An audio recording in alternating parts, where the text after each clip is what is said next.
আসসালামু আলাইকুম বন্ধুরা, কেমন আছেন আপনারা? আশা করছি আল্লাহর রহমতে সবাই ভালো আছেন। আলহামদুলিল্লাহ আমি অনেক ভালো আছি।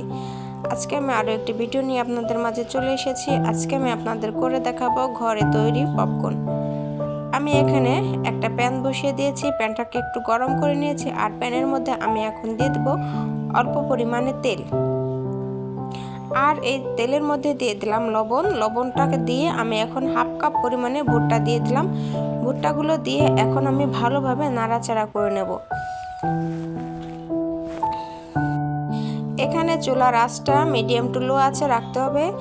মিডিয়াম টু লো আঁচে রেখে ভালোভাবে কিন্তু ভুট্টাগুলোকে ভেজে নিতে হবে। ভুট্টাগুলো প্রথমে কিন্তু খুবই ছোট দেখা যায়, আর ভুট্টাগুলো কিন্তু ভাজতে ভাজতে কিন্তু ভুট্টা একটা সময় ফুলে ওঠে, দেখেই কিন্তু বুঝতে পারবেন। আর কালারটাও চেঞ্জ হয়ে যায়। আমি যখন ভুট্টাটা দিয়েছি তখন কিন্তু হলুদ কালার ছিল, আর ভাজতে ভাজতে কিন্তু কালারটা চেঞ্জ হয়ে যাবে, একটু কালো কালো হয়ে আসবে। ভাজা ভাজা একটা যে কালার, সেই কালারটা হয়ে যাবে।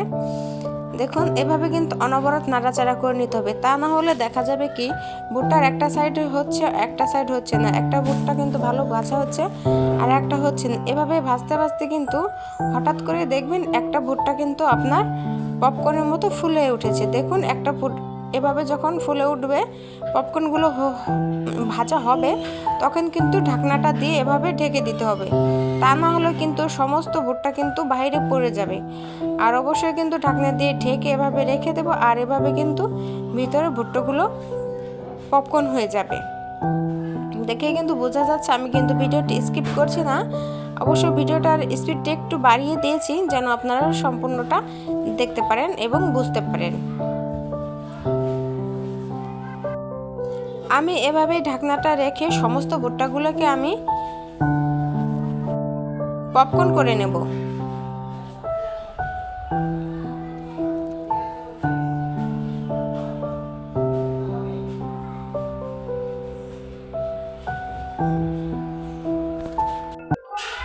আর লবণটা দেওয়ার কারণ হচ্ছে, লবণটা দিলে কিন্তু পপকর্নটা খেতে কিন্তু খুবই ভালো লাগে।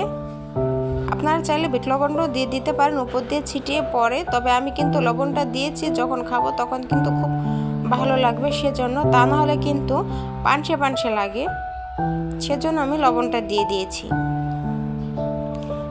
দেখুন, আমার কিন্তু অনেকটাই কিন্তু পপকর্ন হয়ে গিয়েছে। আর নিচে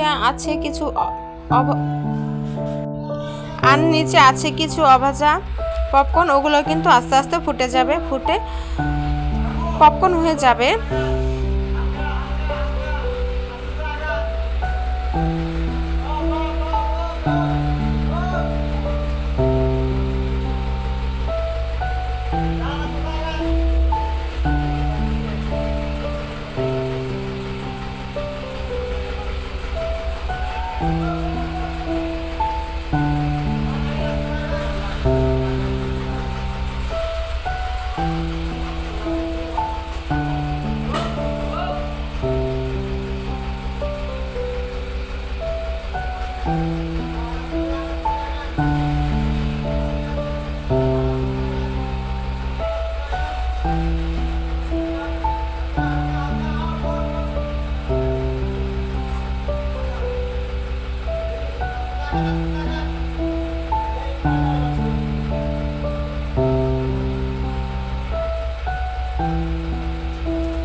সমস্ত পপকর্ন কিন্তু ভাজা হয়ে গিয়েছে। এখন আমি এটাকে একটা জালির মধ্যে নামিয়ে নেব।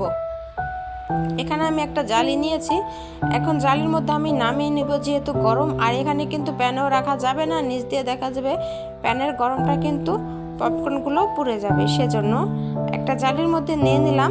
একটু ঠান্ডা হলে আমি এখন দিয়ে দেবো একটা প্লেটের মধ্যে, আমি এখন পরিবেশনটা করে নেব। দেখুন কত বড় হয়েছে আর কত সুন্দর হয়েছে পপকর্নগুলো। আমরা কিন্তু বাসায় কিন্তু এভাবে করে খেতে পারি। আমি কিন্তু আমার মেয়েকে কিন্তু মাঝে মধ্যে কিন্তু এভাবে কিন্তু পপকর্নগুলো করে আমি ওকে দেই, আর আমরাও খাই। আপনাদের যদি আমার ভিডিওটি ভালো লেগে থাকে তাহলে একটি লাইক করে দেবেন, কমেন্ট করে আপনার মতামতটি জানিয়ে দেবেন। এতক্ষণ আমার সাথে থাকার জন্য ধন্যবাদ। আল্লাহ হাফেজ। আসসালামু আলাইকুম।